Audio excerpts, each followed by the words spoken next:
জাতীয় নাগরিক পার্টির দক্ষিণ অঞ্চলের মুখ্য সংগঠক হাসনাত আবদুল্লাহ সেনাবাহিনী নিয়ে নতুন বার্তা দিয়েছেন। মঙ্গলবার ২১ মে সামাজিক যোগাযোগ মাধ্যম ফেসবুকে দেওয়া এক পোস্টে তিনি সেনাবাহিনীর ভূমিকাকে সম্মান জানিয়ে রাজনৈতিক হস্তক্ষেপের বিপক্ষে দৃঢ় অবস্থান তুলে ধরেন।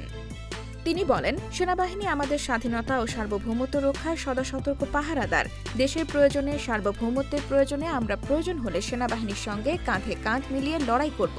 কিন্তু গণতান্ত্রিক অধিকার এবং সুষ্ঠু ক্ষমতা হস্তান্তরের যে আকাঙ্ক্ষা থেকে ২০২৪-এর অভ্যুত্থান ঘটেছে, সেখানে রাজনৈতিক হস্তক্ষেপকে আমরা মেনে নেব না। হাসনাত তার পোস্টে এনসিপিকে নির্বাচন বিরোধী আখ্যা দেওয়ার চেষ্টাকে চক্রান্ত হিসেবে অভিহিত করেন। তিনি অভিযোগ করেন, ছাত্র উপদেষ্টাদের দীর্ঘ সময় ক্ষমতায় রাখতে গুজব ছড়ানো হচ্ছে এবং নেতিবাচক ইমেজ তৈরির চেষ্টা চলছে।